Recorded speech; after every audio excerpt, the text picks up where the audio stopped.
Mesdames, Messieurs, bonsoir, bienvenue à cette grande édition d'information sur la télévision Labari. Le peuple nigérien endeuillé suite à l'attaque intervenue dans la zone nord Tillabéri qui a fait 58 civils tués selon le communiqué du gouvernement. Pour l'acteur de la société civile Boubacar Diallo, spécialiste des questions sécuritaires de la zone, le président de la République doit sanctionner car trop c'est trop. On l'écoute.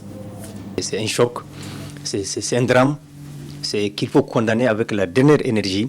Nous avons souffert dans la gestion de cette crise. Donc nous sommes les premiers concernés et ça nous touche au fond. Et c'est des choses que nous avons toujours dit, dont nous avons rappelé à chaque occasion à qui de droit pour éviter ça, mais malheureusement, on est toujours à la case de départ. Et c'est dommage. Les premières attaques sur le territoire nigérien, en octobre 2014, et on a vu que c'était, jusqu'à récemment, c'était des compagnies, c'était des garnisons, en tout cas, l'État qui est ciblé.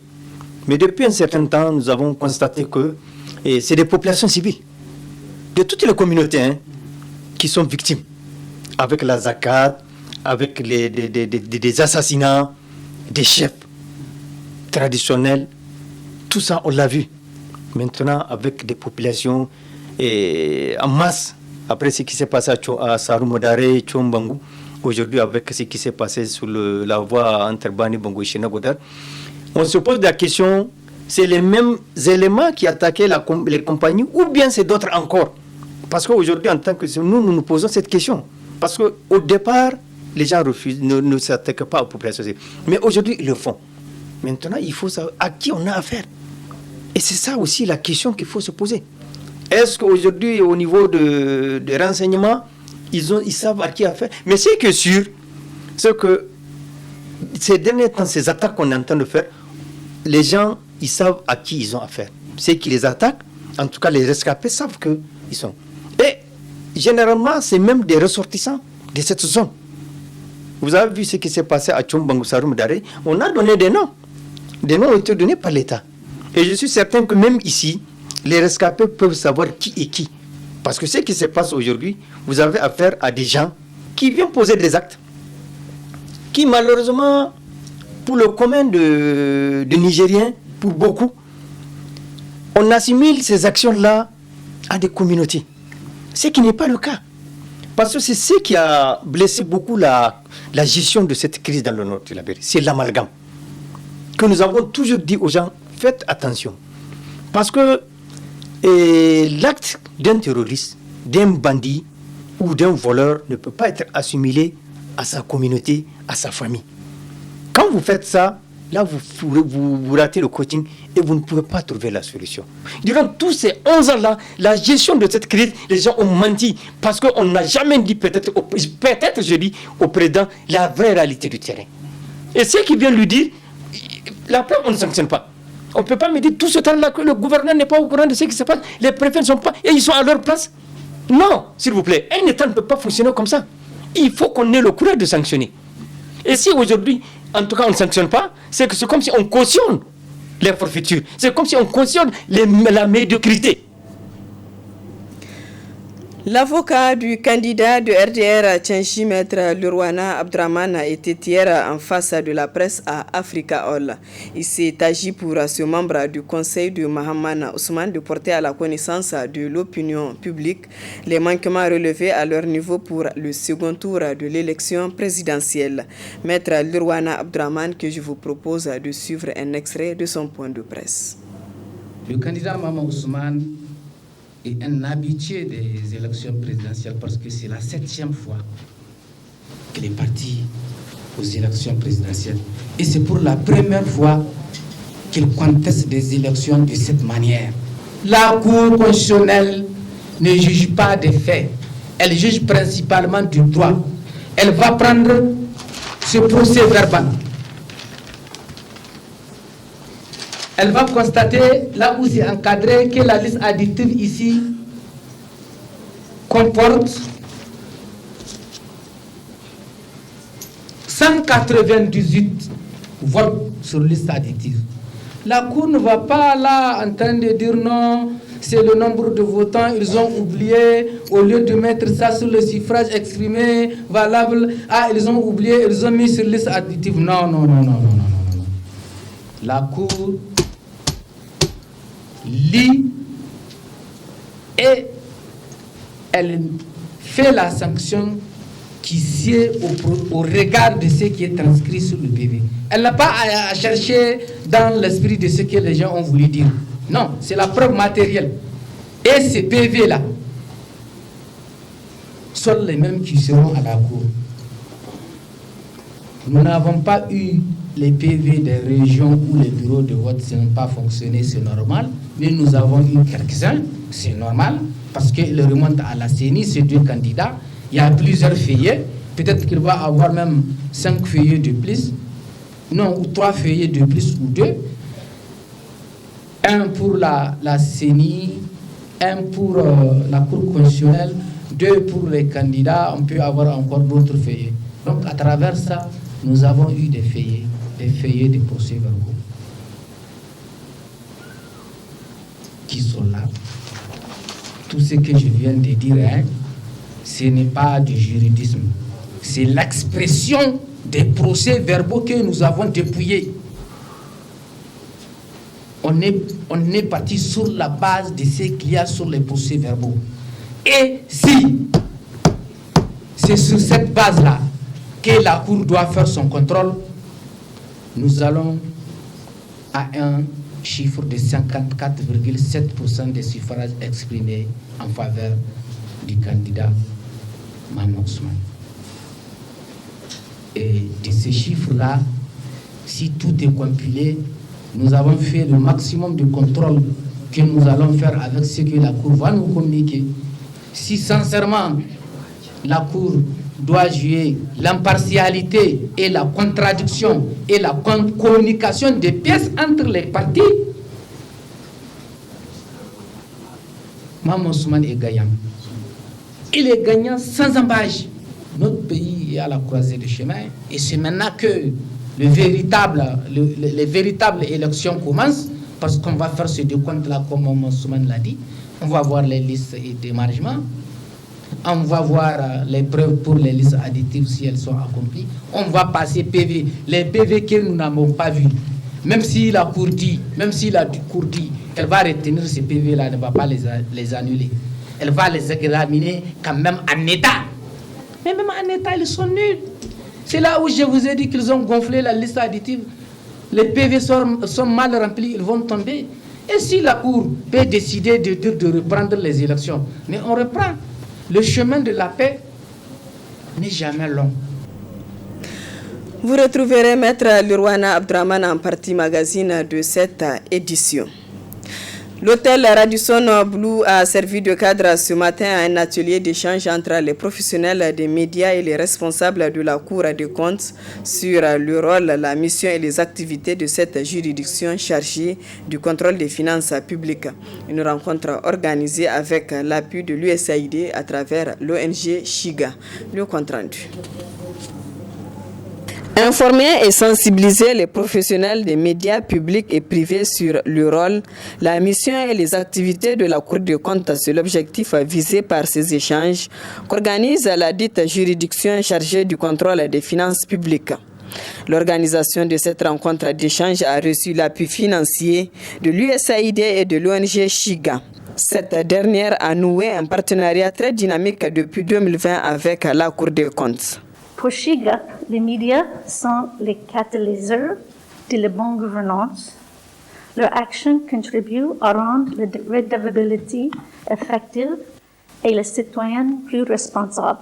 Le Cour des comptes a besoin des médias pour sa visibilité et pour valoriser au grand public le travail important qu'il accomplit au quotidien. Shiga ne peut que se satisfaire du rapprochement des institutions étatiques avec les médias et les OSC. Nous saluons cette initiative de la Cour des comptes de s'ouvrir à la société civile et aux médias en particulier. Nous félicitons les deux partenaires et les encourageons à continuer dans cette dynamique. Le premier président de la Cour des comptes a dans son allocution expliqué les raisons d'organiser ces échanges avec les journalistes. Les activités de la Cour des comptes restent encore méconnues par de nombreux concitoyens. C'est pourquoi, en élaborant son plan stratégique 2020-2024, la Cour des comptes a défini le troisième résultat de ce plan dans le renforcement de la confiance du public envers elle. Ce travail de communication tendant à améliorer la connaissance et la compréhension par le grand public des rôles et responsabilités de la Cour des comptes en tant qu'institution indépendante de contrôle des finances publiques ne peut se faire sans les journalistes. C'est essentiellement pour cette raison que la Cour a jugé utile d'organiser, en collaboration avec l'ONG Shiga, la présente rencontre avec pour objectif principal d'informer et de sensibiliser les représentants des médias publics et privés sur le rôle, la mission et les activités de la Cour. Les médias ont joué un rôle de premier plan dans l'avènement et l'enracinement de la démocratie au Niger. Qui plus est, l'information et la communication jouent un rôle prépondérant dans la promotion de la bonne gouvernance. L'information a aussi une fonction sociale primordiale, indispensable aux citoyens que nous sommes, aux gouvernants, aux juges et aux législateurs, et donc à l'exercice de la démocratie. Il faut informer, certes. Encore faut-il savoir informer. Toute information non maîtrisée, non transmise fidèlement, est source de conflit. La collecte, le traitement et la diffusion de l'information doivent être du ressort des professionnels que vous êtes. La Cour des comptes a été créée pour veiller au bon emploi des fonds publics. Ces activités doivent être connues par le grand public. Pour faciliter la communication avec les citoyens, la Cour doit dialoguer avec les médias. C'est en ce sens que la presse doit jouer sa partition. Après ces échanges, les professionnels des médias seront en mesure d'édifier les citoyens nigériens à travers des reportages sur les activités que mène la Cour des comptes au Niger. La médiation institutionnelle vient de porter ses fruits dans le domaine de la formation des futurs cadres nigériens. En effet, à la suite d'une saisine, le médiateur de la République du Niger, président en exercice de l'Association des médiateurs des pays membres de l'UEMOA, Maître Ali Srifi Meiga, a enfin obtenu le retrait des diplômes des étudiants nigériens de l'Institut international d'ingénierie de l'eau et de l'environnement de Ouagadougou au Burkina Faso. La cérémonie officielle de remise de ces diplômes s'est déroulée le jeudi dernier dans la capitale du Faso. Le résumé avec Asamaou Seydou. Jeunesse et paix, quel engagement pour promouvoir la tolérance, le respect et l'entretien des biens immobiliers publics dans un contexte post-électoral, c'est le thème retenu pour la présente cérémonie initiée par l'Association des jeunes pour l'éducation et le bien-être AGEB Niger à l'occasion du lancement officiel du projet dénommé Prévenir, agir et vivre ensemble. L'objectif principal vise à promouvoir la participation et l'engagement de jeunes dans la prévention et la gestion non violente des conflits communautaires à caractère religieux, politique et identitaire. Ce projet de renforcement des capacités permettra non seulement aux jeunes de soutenir les efforts de l'État et ses partenaires à la mise en place des actions concertées et participatives, mais surtout mener des initiatives au niveau de leurs localités respectives afin de contribuer à la stabilité communautaire. Nous demandons à cet effet à l'État de prioriser les initiatives de jeunes qui participent à la stabilité de notre pays, comme le recommande la résolution 2242 et 2250 du Conseil des Nations Unies, qui demande à tous les États membres et les institutions d'élaborer un plan d'action de prévention et de lutte contre la radicalisation et l'extrémisme violent en promouvant bien évidemment les initiatives de jeunes. Une initiative saluée par l'ambassadeur du Pakistan au Niger. Vous devez être conscient que le Niger de demain vous appartient, qu'il est votre devoir d'œuvrer pour le développement de ce pays et que par conséquent, si vous avez confiance en vous-même, si vous croyez en vous-même, si vous êtes déterminé, si vous êtes engagé à travailler durement dans un environnement de paix et de sécurité, rien n'empêchera au Niger d'être un Niger émergent, d'être un Niger prospère, d'être un Niger grand demain. Nous allons en collaboration avec des associations comme la JAB et en collaboration avec le gouvernement initier des programmes de formation à l'endroit des jeunes. Nous avons l'intention d'initier un programme de formation pour un départ de 1000 jeunes. Ces jeunes ont enfin rendu un hommage à l'ambassadeur de la République islamique du Pakistan au Niger, M. Ahmed Ali Siroé, pour son engagement et son accompagnement à la jeunesse nigérienne. Vous venez de suivre le lancement officiel du projet dénommé Prévenir, Agir et Vivre Ensemble AGEP Niger ce matin au centre incubateur de l'université Abdou Moumouni de Niamey. Une cérémonie qui a vu la présence de plusieurs invités de marque et c'était le compte rendu de Assama Ousseidou et Sadou Doumi. Je le disais, la médiation institutionnelle vient de porter ses fruits dans le domaine de la formation des futurs cadres nigériens. En effet, à la suite d'une saisine, le médiateur de la République du Niger, président en exercice de l'Association des présidents des pays membres de l'UEMOA, Maître Ali Sirfi Meiga, a enfin obtenu le retrait des diplômes des étudiants nigériens de l'Institut international d'ingénierie de l'eau et de l'environnement de Ouagadougou au Burkina Faso. La cérémonie officielle de remise de ces diplômes s'est déroulée le jeudi dernier dans la capitale du Faso. Le résumé avec Assama Ousseidou. Ils sont au total 47 étudiants nigériens de l'Institut international d'ingénierie de l'eau et de l'environnement de Ouagadougou à entrer finalement en possession de leur diplôme de fin d'études resté en suspens pour des difficultés de retrait. C'est la coopération agissante entre les institutions sœurs de médiation du Niger et du Burkina Faso qui a permis d'en arriver là.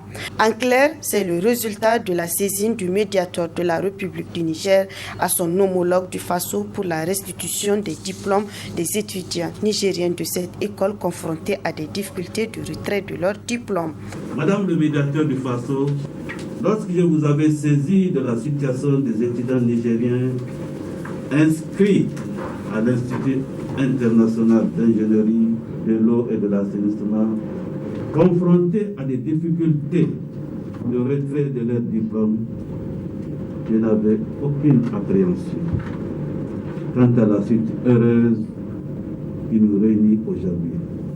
Connaissant bien votre engagement sans faille dans notre lutte commune pour un monde de concertation, de compréhension, de justice et d'équité.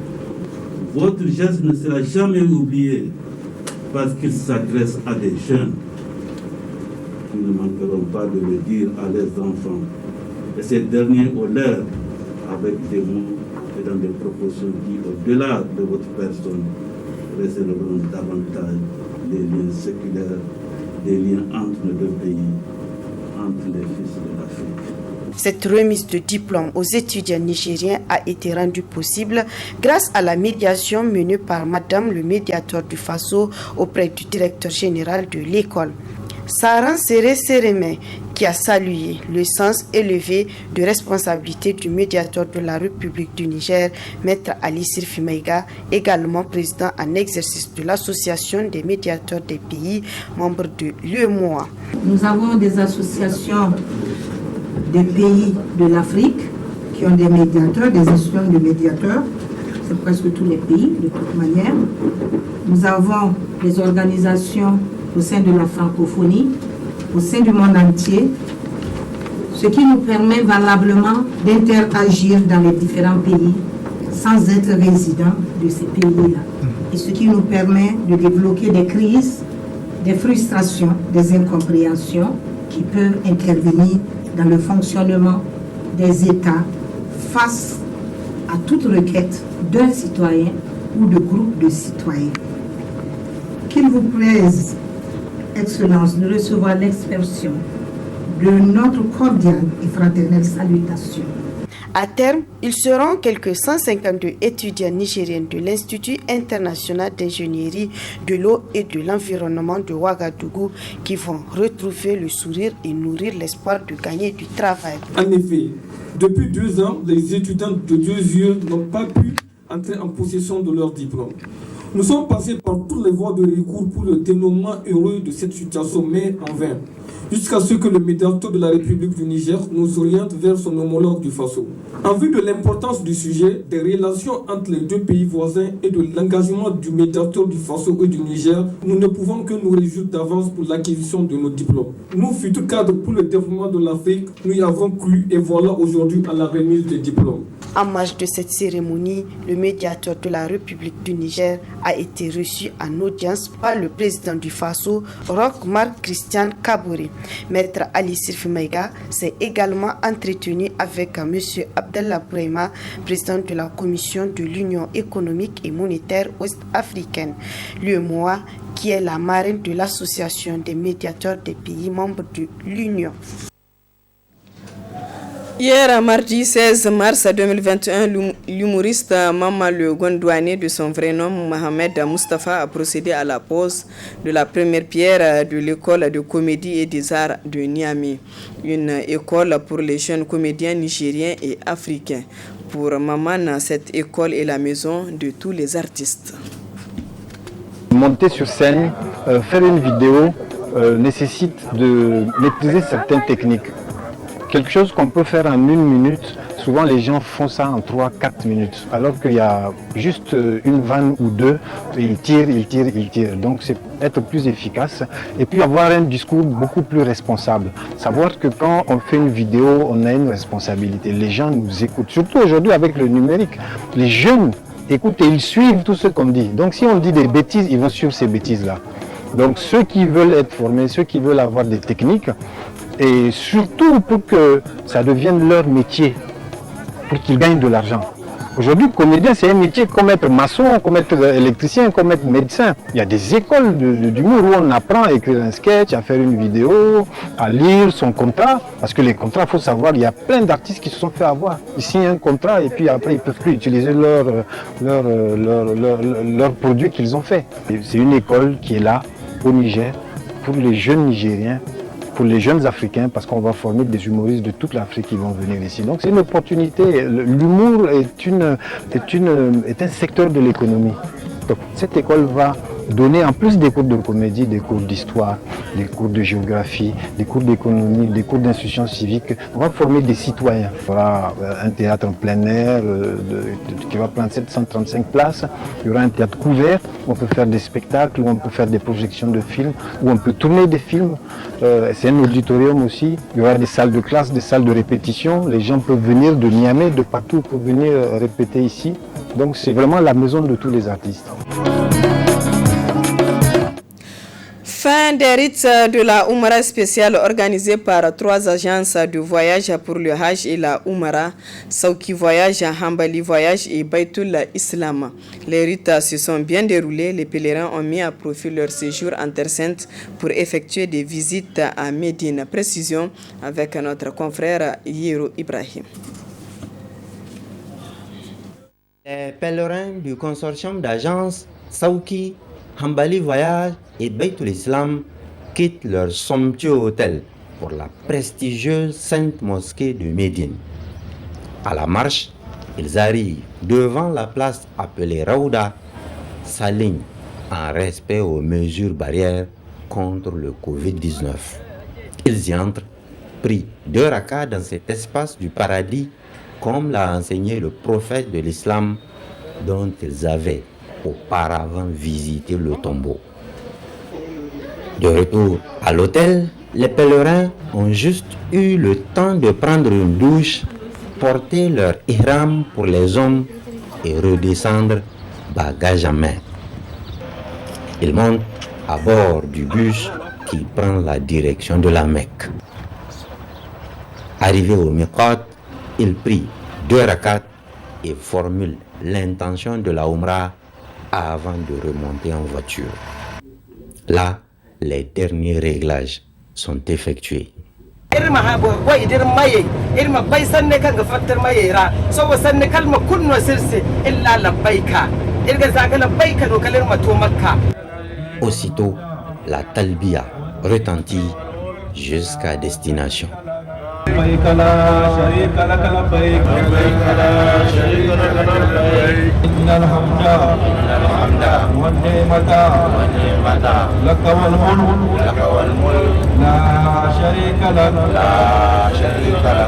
À la Mecque, les pèlerins de Hanbali Voyage, Saouki et Beytoul Islam sont hébergés à l'hôtel Al-Kishwa, un véritable gratte-ciel dont notre caméra a eu beaucoup de mal à parcourir les 30 étages, loin devant les 17 étages de Radisson Blu ou encore de l'immeuble du ministère des Finances à Niamey.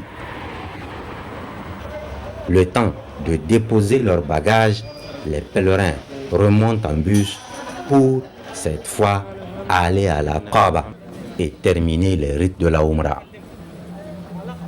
Ils y font la circumambulation en 7 tours et le trajet Safa et Marwa en 7 tours également. Ils s'abreuvent de l'eau bénite Zamzam avant que les hommes ne se coupent les cheveux. Ainsi, ce mardi 16 mars 2021, à 2 h du matin local, minuit à Niamey, c'est la fin de la Umrah pré-Ramadan pour les pèlerins et mission accomplie pour le consortium d'agences. Alhamdulillah, nous sommes très satisfaits.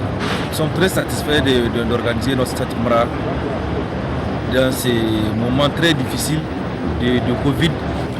Nous sommes très contents d'avoir relevé ces défis. Une satisfaction générale partagée par les pèlerins qui en ont pleinement profité. Ils sont là, aigane akinin kaga gabu saboda lawar su li iko kari igona bore muna do lokaci kulu ikaga bore guna imara ha kanga ti aran matsale. Gaskiya mun ji daɗi tun tasowar mu daga ƙasar mu, muka taso daga ƙasar mu ana lura da mu kai alhamdulillah dai duk inda muka sauka da inda duk ya kamata a kula da mu gaskiya an kula da mu. Ils ont aussi prié pour la paix dans leur pays, le Niger. Labo aga tilsirgano ilmin wale labo se ikom kan labo se bani ikom fitne kan gobin game tunara wi idan muka je inda duk ya dace wajen mai albarka babu abin da nake sa gaba akan ubangiji Allah ya ba kasan mu zaman lafiya. La fin des rites de cette Umrah pré-Ramadan n'est nullement synonyme de la fin du séjour. Le moment est maintenant venu pour les pèlerins de visiter la ville sainte et faire des achats pour la famille pendant quelques jours encore. Le rendez-vous hebdomadaire de cette semaine, la chronique judiciaire, il va pencher sur la Cour constitutionnelle, notamment son rôle dans un processus électoral. Le juriste Alfred Emmanuel, président du Raza Presse, nous édifie davantage sur cette Cour. Et juste après, vous suivrez le point de presse de l'avocat du candidat de RDR Tchangi, Maître Lurwana Abdraman. Très bonne réception.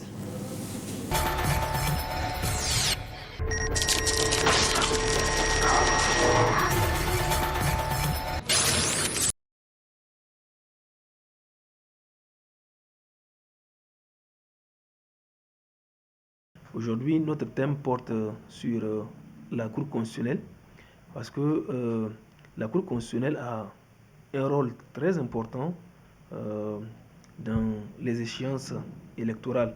Donc c'est pourquoi il est important que les citoyens puissent connaître cette juridiction que la loi fondamentale qui est la Constitution a prévue et qu'ils connaissent quelles sont ses attributions, quelles sont ses compétences, quelle est sa composition, ainsi de suite.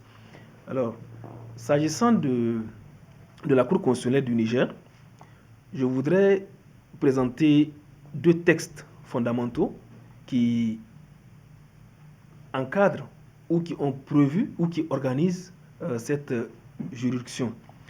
D'abord, je parlerai de la Constitution du 25 novembre 2010. Ensuite, la loi organique, puisque cette loi complète la Constitution, la loi organique 2012-35 du 19 juin 2012, qui détermine l'organisation, la composition, les attributions de la Cour constitutionnelle. Donc, c'est sur ces deux textes que je m'appesantiserai pour cette présentation d'aujourd'hui. Alors, s'agissant de la composition de la Cour constitutionnelle, au terme de l'article 121 de la Constitution du 25 novembre 2010, la Cour constitutionnelle comprend 7 membres âgés de 40 ans au moins.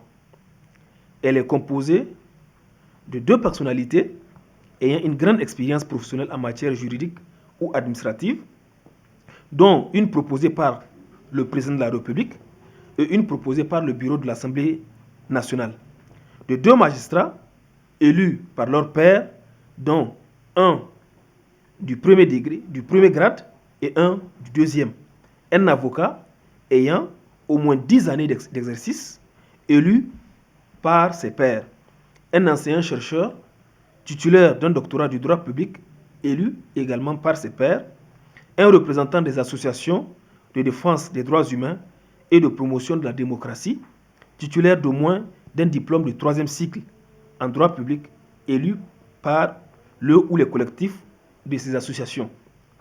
Vous avez la liste qui compose les membres de la Cour constitutionnelle qui sont au nombre de 7. S'agissant à présent des attributions de cette Cour, il faut dire que la Cour constitutionnelle du Niger a des attributions consultatives et des attributions contentieuses. Elle exerce également un rôle de contrôle. Alors, c'est ainsi que quand nous considérons la loi organique 2012-35 du 19 juin 2012 citée tantôt, au terme de l'article 31 de cette loi organique, la Cour constitutionnelle émet des avis sur l'interprétation de la Constitution lorsqu'elle est saisie par le président de la République, le président de l'Assemblée nationale, le Premier ministre ou un dixième des députés. La Cour donne également son avis dans un délai de 15 jours. C'est ce que la loi a prévu. Donc, ici, de par cette disposition, nous voyons le rôle consultatif de la Cour constitutionnelle. Le président de la République, le Premier ministre, un dixième des députés peuvent légalement saisir la Cour afin de solliciter ou requérir son avis sur des questions précises. La Cour a ce rôle de mettre des avis. Au terme de l'article 32 de cette même loi, la Cour constitutionnelle donne son avis dans les cas prévus aux articles 103 et 106 de la Constitution. Quand vous prenez les articles 103 de la Constitution et 106 de la Constitution, vous allez voir également les matières sur lesquelles la Cour constitutionnelle peut émettre des avis. Maintenant, s'agissant de son rôle de contrôle, nous retrouvons cela au niveau de l'article 36, ou bien du chapitre 5, j'allais dire, qui traite du contrôle des élections. L'article 36 dispose que la Cour constitutionnelle statue sur l'éligibilité des candidats, contrôle la régularité, la transparence et la sincérité du référendum, des élections présidentielles et législatives. Elle proclame les résultats définitifs des élections. Donc, à ce niveau, la Cour exerce un rôle de contrôle. Elle a capacité, elle a compétence pour contrôler la régularité, la transparence, la sincérité, d'une part, du référendum et d'autre part, des élections présidentielles et législatives. Et je pense que nous sommes dans cet exercice. Il y a actuellement des élections qui se déroulent au Niger. Et bientôt, nous allons assister au 10e tour.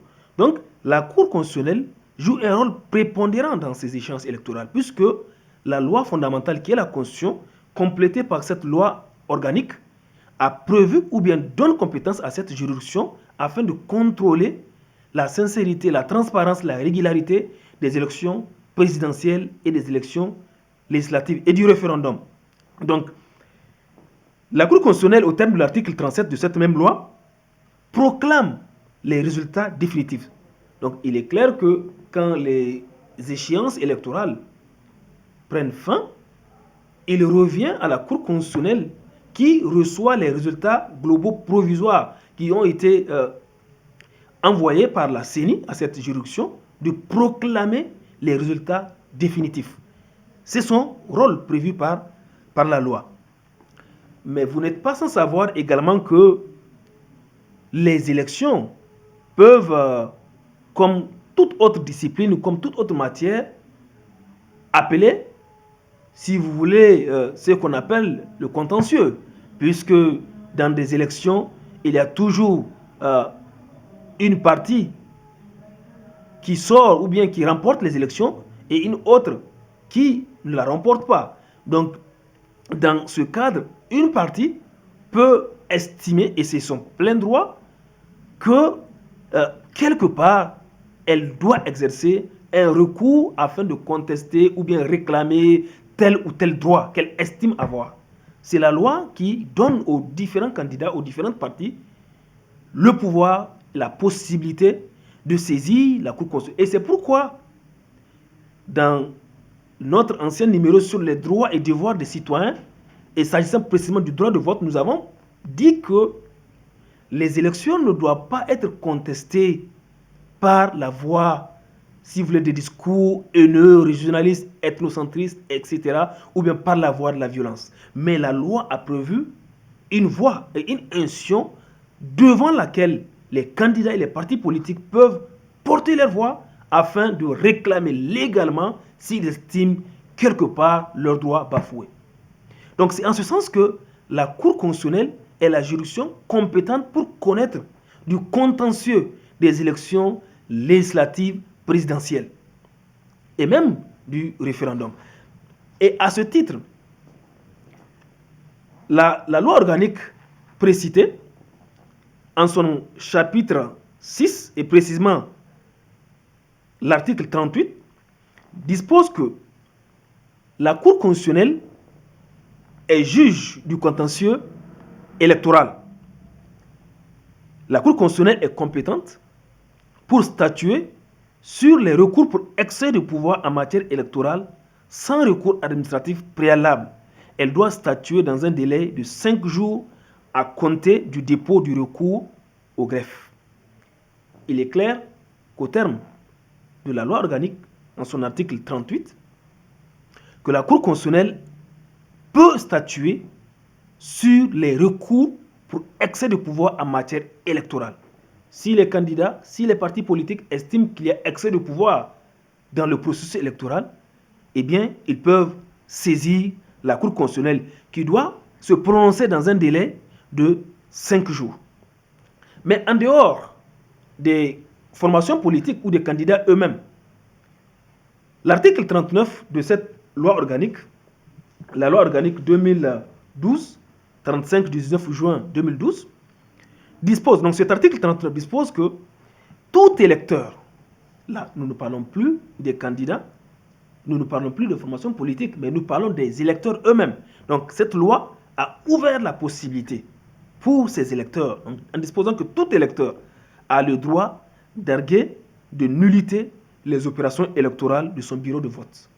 Si vous, en tant que citoyen, vous avez voté et que vous pensez que il y a des raisons à ce que les résultats de ce bureau de vote soient déclarés nuls, eh bien, cette loi organique vous ouvre la possibilité de saisir la Cour constitutionnelle pour arguer de nullité les résultats de ce bureau de vote. Et l'article 40 de cette même loi dispose que tout candidat, tout parti ou groupement de partis politiques qui a présenté des candidats a le droit d'arguer de nullité, soit par lui-même ou par son mandataire, les opérations électorales de la circonscription où il a déposé sa candidature ou présenté des candidats. Et à cet effet, la réclamation doit être adressée au président de la Cour constitutionnelle sous peine d'irrécevabilité au plus tard 15 jours suivant la proclamation et la transmission des résultats globaux provisoires par la CENI pour les élections présidentielles, législatives et du référendum. Donc là également, les requérants sont circonscrits dans un délai de 15 jours à partir de la transmission à la CENI des résultats globaux provisoires pour pouvoir réclamer ou bien pouvoir contester une question quelconque si, étant entendu, les candidats ou les partis politiques estiment qu'il y a matière à réclamer. Donc, vous voyez que la Cour constitutionnelle joue un rôle central, un rôle noble dans le processus électoral. C'est pourquoi les citoyens, les partis politiques et tous les candidats doivent s'approprier ces dispositions, d'une part constitutionnelles et d'autre part législatives, qui organisent cette juridiction afin de savoir quelles sont les possibilités qui leur sont données de par la loi afin de réclamer un droit si on estime qu'on a un droit à réclamer.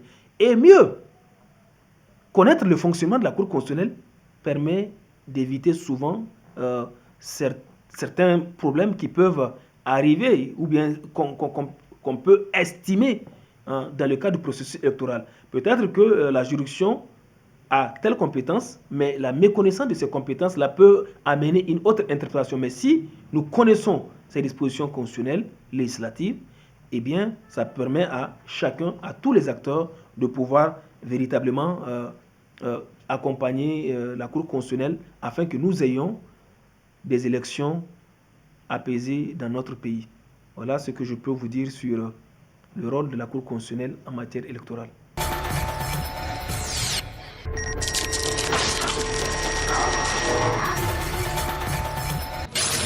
« 17 315 procès-verbaux que nous avons dépouillés des 5 régions, des circonscriptions et des bureaux de vote litigieux.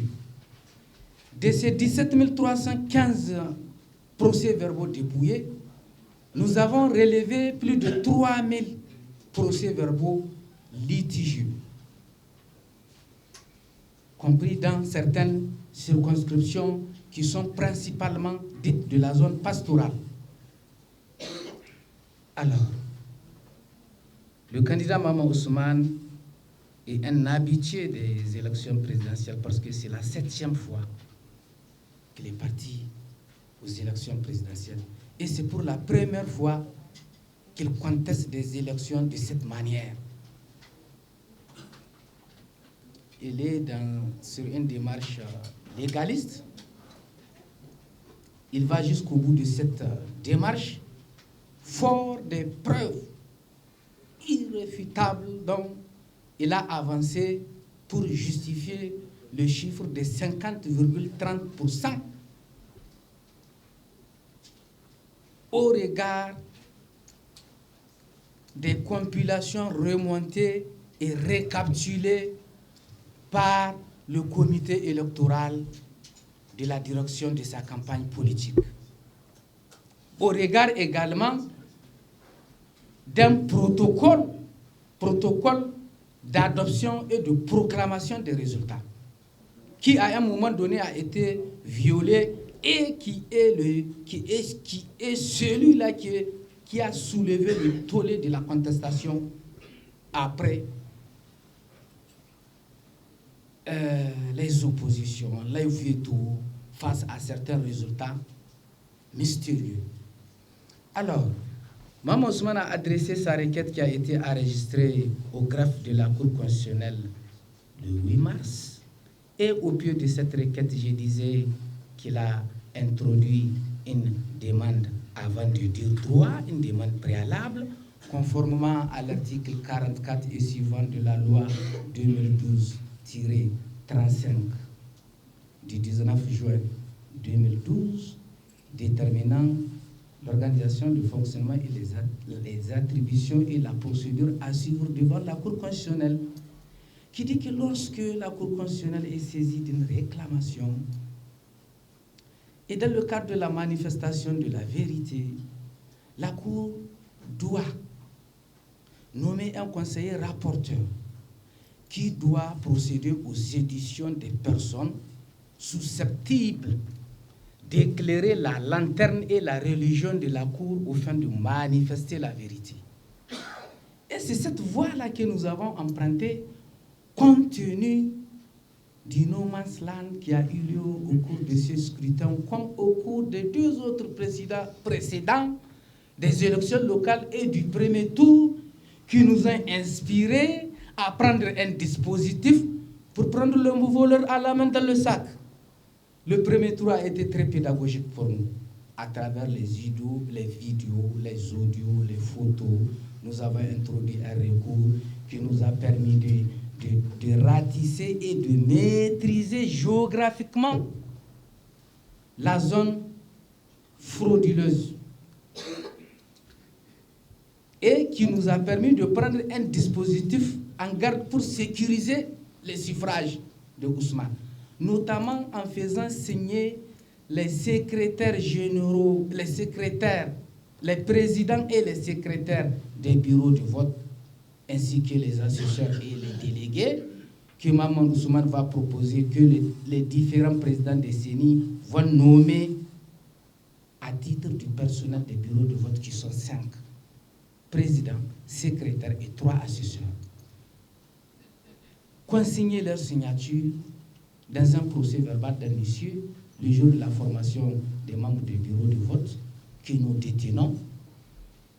Les élections se sont passées. Le premier tour qui nous a permis de cibler 56 communes zones rouges qui comportent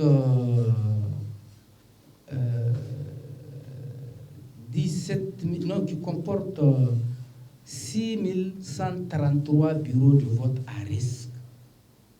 Et c'est au niveau de ces bureaux de vote-là que nous avons pris le dispositif. Mais eux, comme ils ont l'intelligence pour voler, ils ont bien lu le code électoral et ils ont contourné pour pouvoir frauder avant les opérations électorales. C'est-à-dire dans la phase du transport du matériel en destination des lieux indiqués par GPS par la Commission électorale nationale indépendante pour y être installés. Donc il les intercepte en cours de route. Là, la loi n'a pas couvert beaucoup, parce que ce sont les opérations électorales qui sont le plus couvertes par la loi. Le législateur n'a jamais pensé qu'au Niger, un jour, il y aura des individus malins qui feront le gap up que vous allez voir dans les vidéos pour intercepter, armes à la main, les urnes, remplir automatiquement les procès-verbaux et les transmettre. Le législateur n'a jamais pensé à ça, raison pour laquelle le vide a plané. Bref,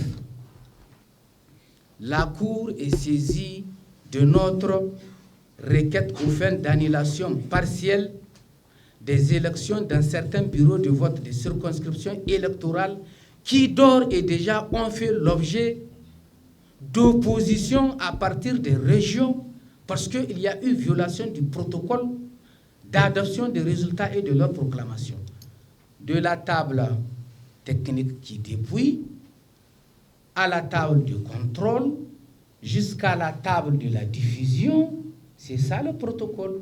À la table de technique au niveau de la circonscription électorale décentralisée locale, lorsqu'un procès verbal d'un bureau de vote arrive, les 2 représentants des partis sont là, on la registre et on attend un instant que leur délégué leur communique au moins par téléphone les résultats de ce bureau. Rien que la région de Tawa, nous avons 292 144 voix litigieuses qui vont tomber. Et également dans la région de Difa, de Zander, de Maradi également, au titre de ces oppositions, nous avons 42 965 au titre de la région des Anders. Nous avons 29 622 au titre de la région de Difa. Nous avons 60 613 au niveau de la région d'Agadez. C'est ce qui fait que les pourcentages et les chiffres avancés par Mme Ousmane sont de 50,30. Mais après le dépouillement des PV, nous autres avocats, nous avons découvert d'autres voix qui vont tomber, d'autres suffrages frauduleux, notamment sur les voix des listes additives.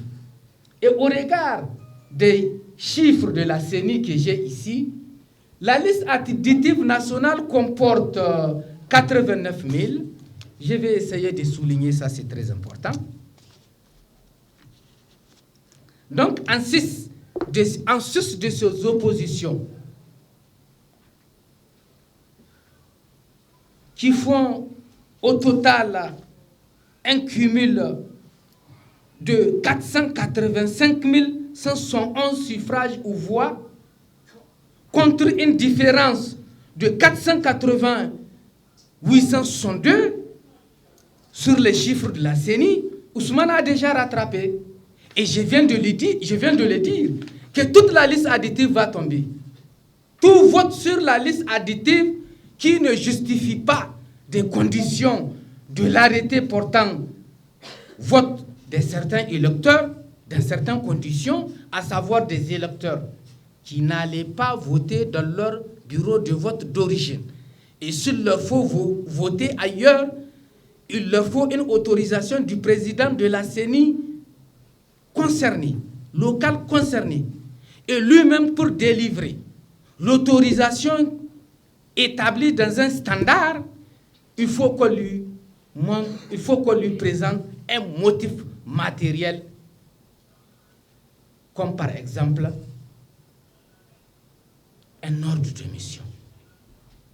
Nous avons découvert à travers notre pioche, pour l'instant, des procès-verbaux que nous avons dépouillés dans l'ensemble du Niger, 26 000. Nous avons trouvé 26 150 votes excessifs, c'est-à-dire qui dépassent les 22. Il y a 3 mois de cela, avant d'aller au premier tour, le président de la CENI a pris un arrêté qui est là, et qui dans cet arrêté, il a augmenté le nombre de votes sur la liste additive qu'il a rehaussé de 17 à 22. Donc une liste additive ne doit pas comporter plus de 22. Donc nous avons trouvé plusieurs listes additives, des centaines et des centaines de listes additives. Et c'est là où je vais joindre sur la question de la transcription sur les procès-verbaux, où vous allez convenir avec moi que Ousmane a gagné dans les grandes villes, dans les centres urbains, dans les agglomérations et certains gros villages. C'est pour cela que les procès-verbaux de ces localités et de ces bureaux de vote sont relativement bien transcrits. Par contre, l'autre candidat qui a engrangé plus de 480 suffrages dans la zone pastorale, les localités où vous ne pouvez trouver un groupement de 5 ou 10 personnes qu'autour d'un puits ou autour d'un point d'eau. Les gens ont voté à 95%, à 103%. Et des votes justes, sans bulletin nul. Alors, dans la précipitation dans les zones pastorales, dans la gloutonnerie d'engranger, de remplir, de gonfler, ils ont gonflé,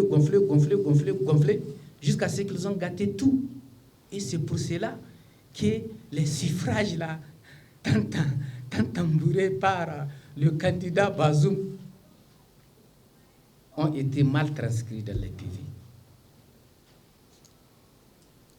toutes les voies là qu'il a engrangées dans la zone pastorale, dans la précipitation, la menace, la pression, la peur du parapluie, du clash d'armes à feu, a fait que les gens ont mal rempli les PV. Les voies à répartir, ils ont mis le tout sur la liste additive et ça tombe. Ça tombe.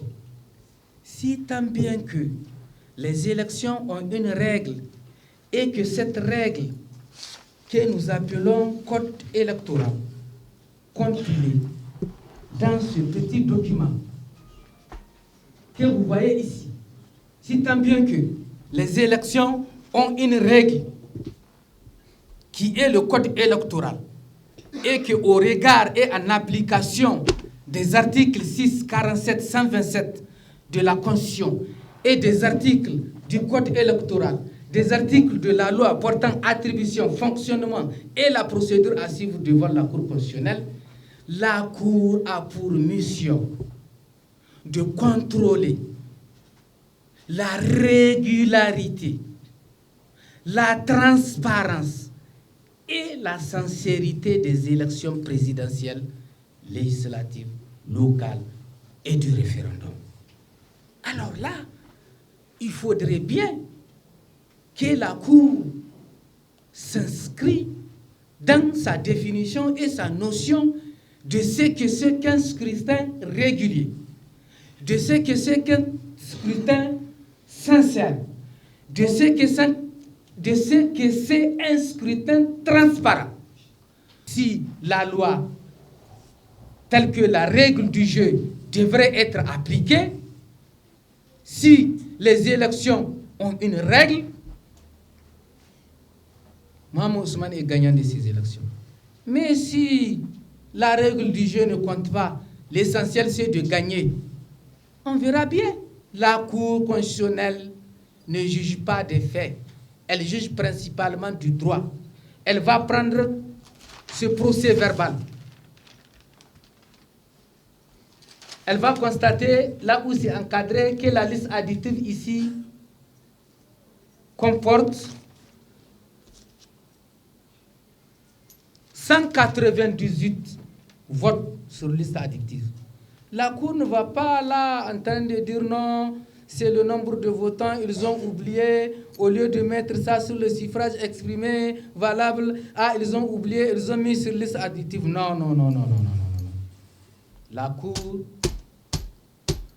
lit et elle fait la sanction qui sied au regard de ce qui est transcrit sur le PV. Elle n'a pas à chercher dans l'esprit de ce que les gens ont voulu dire. Non, c'est la preuve matérielle. Et ces PV-là sont les mêmes qui seront à la Cour. Nous n'avons pas eu les PV des régions où les bureaux de vote n'ont pas fonctionné, c'est normal. Mais nous avons eu quelques-uns, c'est normal, parce qu'ils remontent à la CENI, ces deux candidats. Il y a plusieurs feuillets. Peut-être qu'il va avoir même 5 feuillets de plus. Non, ou 3 feuillets de plus ou 2. Un pour la CENI, un pour la Cour constitutionnelle, 2 pour les candidats. On peut avoir encore d'autres feuillets. Donc, à travers ça, nous avons eu des feuillets de procès-verbaux qui sont là. Tout ce que je viens de dire, ce n'est pas du juridisme. C'est l'expression des procès-verbaux que nous avons dépouillés. On est parti sur la base de ce qu'il y a sur les procès-verbaux. Et si c'est sur cette base-là que la Cour doit faire son contrôle, nous allons à un chiffre de 54,7% des suffrages exprimés en faveur du candidat Mohamed Ousmane. À la date d'aujourd'hui, je m'attendais à ce que la Cour me notifie la réplique du candidat Bazoum sur notre requête, mais ça n'a pas été fait. Comme j'ai déposé le 8, au plus tard le 9, on doit le notifier. Et là, au plus 5 jours pour répondre. Les 5 jours sont passés, qu'est-ce qui se passe? Les gens pensent que c'est un travail superficiel. PV par PV, la Cour va passer PV par PV. Eux, même s'ils doivent faire la réplique, ils doivent passer PV par PV, comme on a fait. Et enfin, s'ils passent PV par PV, on va me communiquer et je vais faire mes observations. Jusqu'à présent, ça n'a pas été fait. Sans oublier qu'on doit instruire le dossier. On doit écouter les membres du bureau de vote. Au moins un échantillon par axe. Quand les urnes quittent les sièges des CENI, elles quittent par axe. Donc, au moins auditionner une personne par axe, on saura ce que c'est devenu tous ces bureaux de vote qui n'ont pas fonctionné de 11 circonscriptions. Je pense que le jeu en vaut la chandelle. Notre pays est à la croisée des chemins et c'est maintenant que les véritables élections commencent parce qu'on va faire ce décompte-là comme Monsouman l'a dit. On va voir les listes d'émargement. On va voir les preuves pour les listes additives si elles sont accomplies. On va passer PV. Les PV que nous n'avons pas vus. Même si la Cour dit, qu'elle va retenir ces PV-là, elle ne va pas les annuler. Elle va les examiner quand même en état. Mais même en état, ils sont nuls. C'est là où je vous ai dit qu'ils ont gonflé la liste additive. Les PV sont mal remplis, ils vont tomber. Et si la Cour peut décider de reprendre les élections, mais on reprend. Le chemin de la paix n'est jamais long. Et c'est là où je vais en finir.